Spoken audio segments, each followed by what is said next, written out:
Welcome everybody. I thought I can give some tips on computational techniques. Now foremost, you should be aware of finding square roots of popular numbers like root of 144, root of 121, square root of 100, square root of 36, square root of 16, so on and so forth. So we know square root of 144 is 12. This is going to be 11, this is 10, this is 6, this is 4, and we were able to obtain all of these because they are all perfect squares.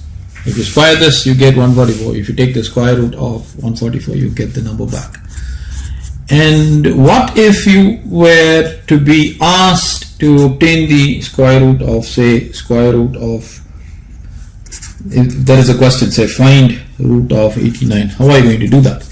Now, is it important to learn a quicker way to evaluate this? Yes, it is very important. The reason being, these days, if you want to have a good position in any corporate office or anywhere for that matter, you need to give an aptitude exam.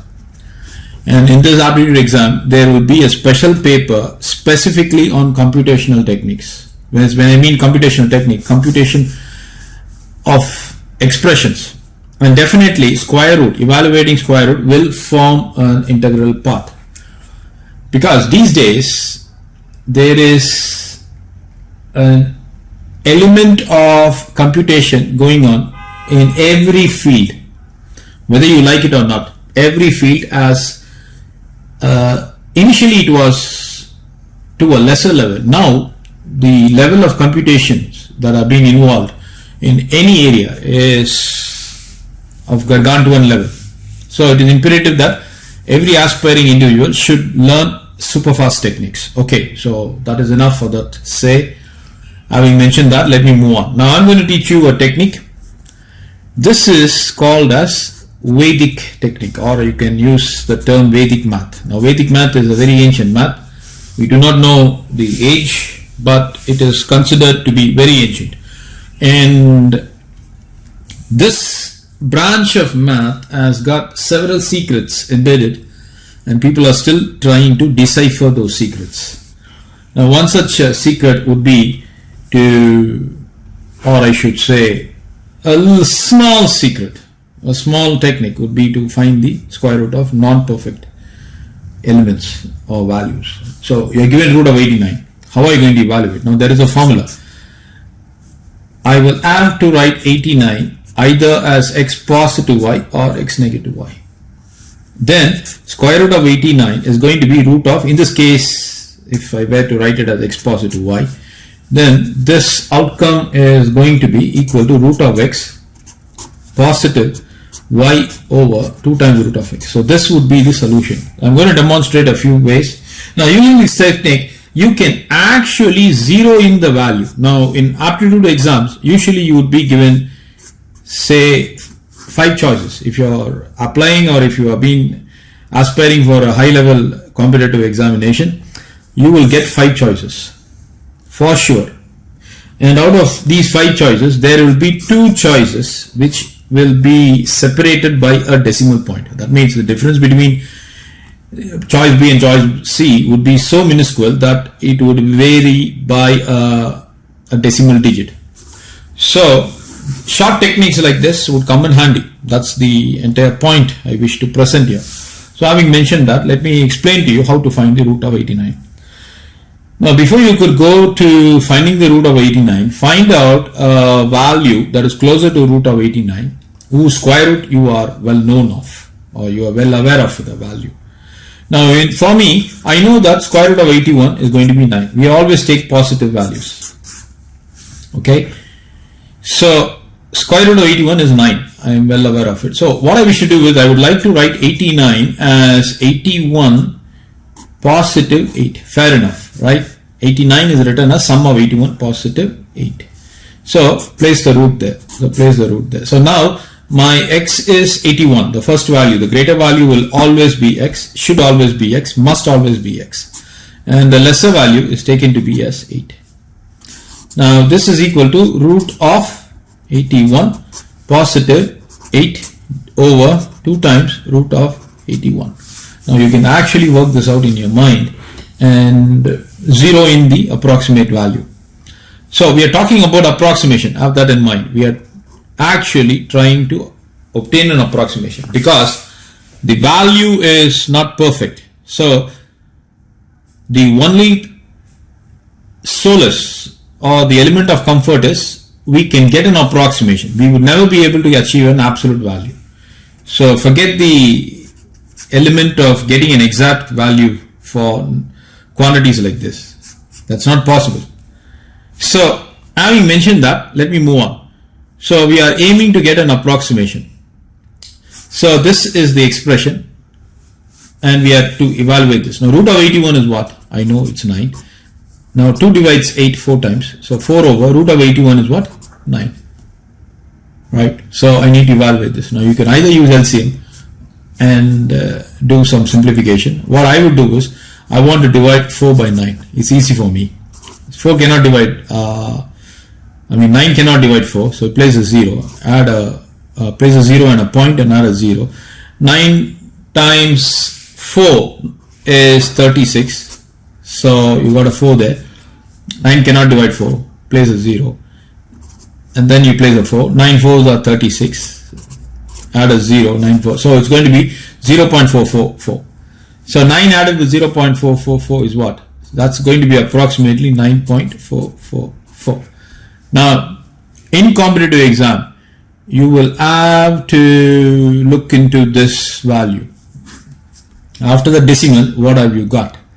So that would give you an idea to make the choices. Sometimes you will be forced to take a guess. So in that state, don't take a wild guess, but take an informed guess. So how do you get informed? By knowing shortcuts. So in this case, I have given you 9.4. Now you can go and check this out. What is the square root of 89? Let me go and check it. Square root of 89. What do I get? 89. I'm using.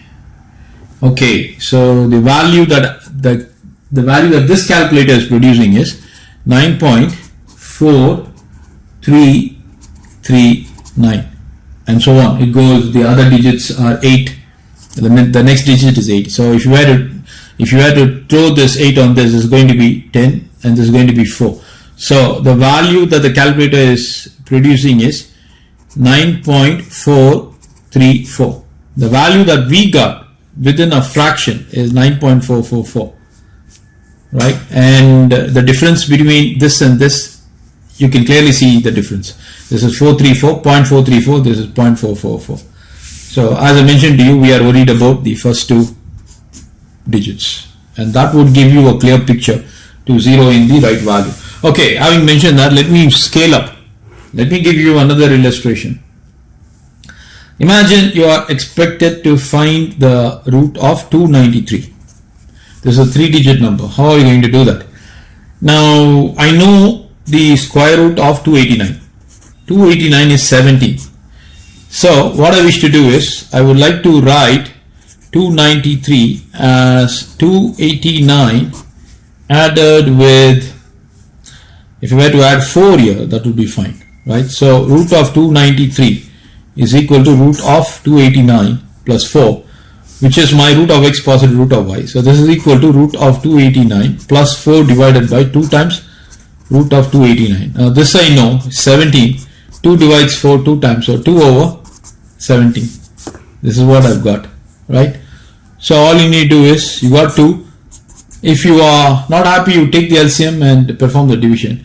But for me it is okay. 17, I can still divide 2 by 17. So in this case 17 cannot divide 2. So place a 0 and a decimal and then you place a 1. 17 can divide 20 one time. This is 3, 0. 17 cannot divide, in fact it can divide 30 only one time. So once this is got, the story is done. So the root is going to be 17.11, right? And in most of the computational problems, it is sufficient that you take in 17.1 and still you will be able to achieve the right choice. So this will be the solution.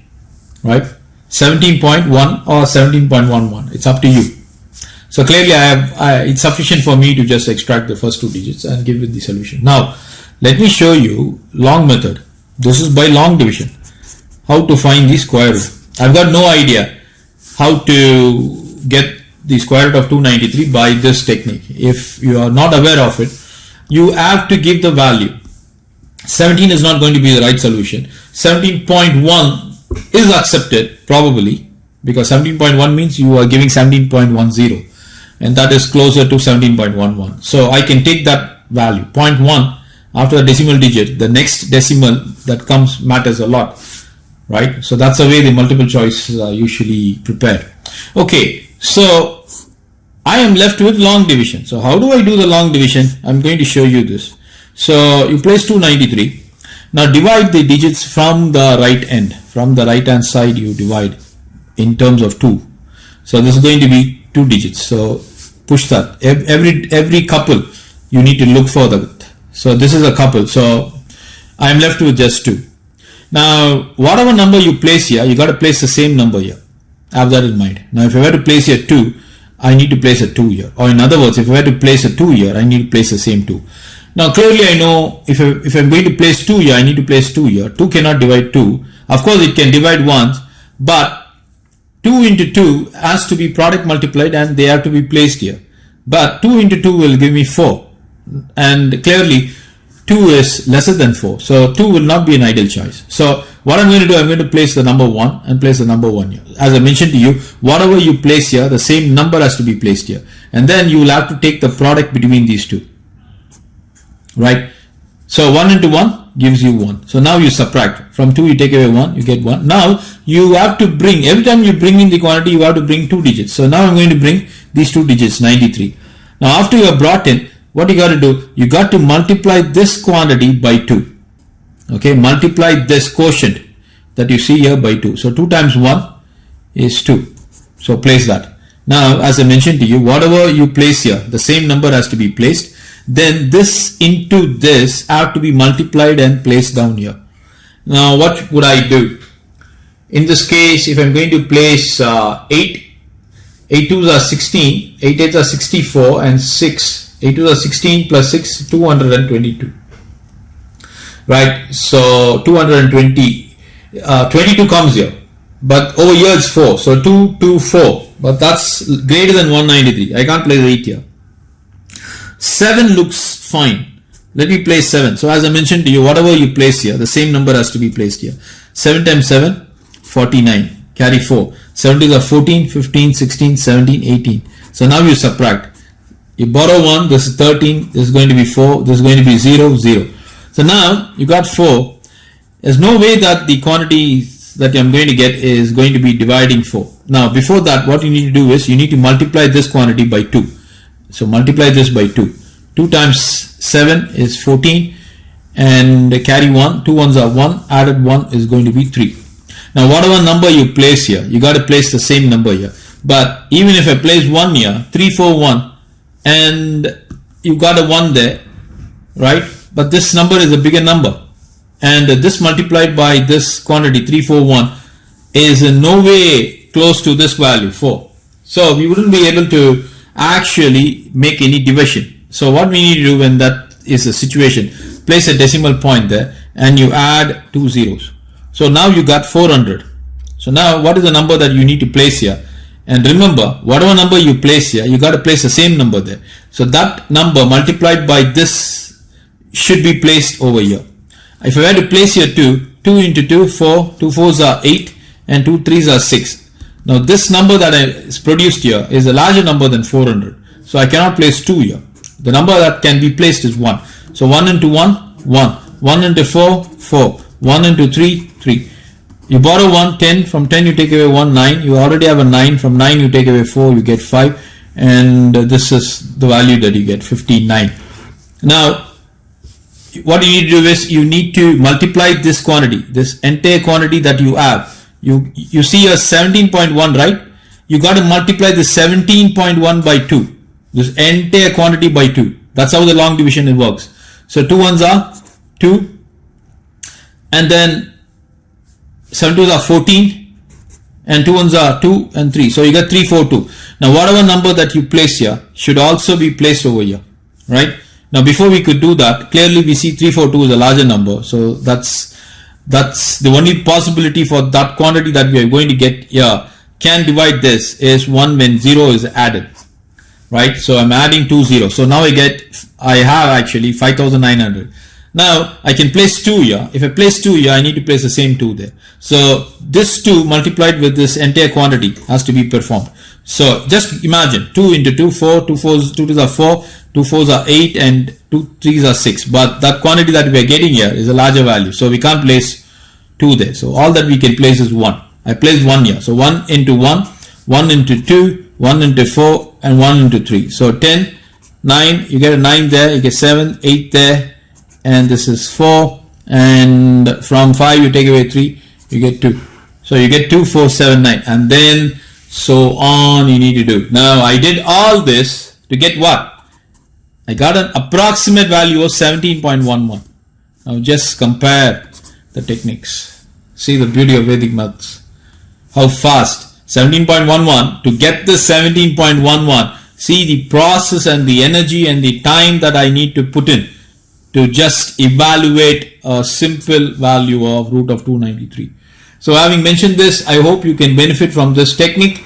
Until we meet again, put in your comments. I would like to request you all to subscribe to receive more content in this area. Thank you everybody. Enjoy your night.